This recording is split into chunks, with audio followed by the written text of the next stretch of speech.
انا مش ممكن اقاوم البسبوسه.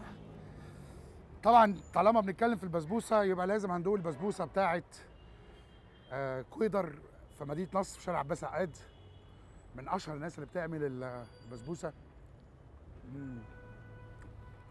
انا اخدت نوعين بسبوسه، الساده والبندق. انا دلوقتي بدوق في الساده. مرمله طازه، سكرها خفيف، معلمين. نعم. بعدين ندوق التانية اللي بالبندق.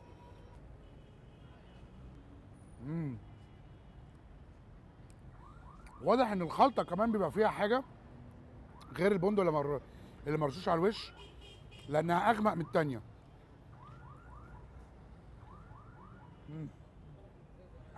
حلوه، بس انا من انصار البسبوسه العاديه الساده، بالذات لما بيبقى جنبها قشطه، بس هم للاسف ما كانش عندهم قشطه. بس هي البسبوسه انا في رايي بعد ما تستطعم طعمها الاساسي لازم تقوم ايه حاطط جنبها كده حته قشطه لباني، وتاكل ايه اطمن دي واطمن دي. ده لما انتوا تدوها بقى.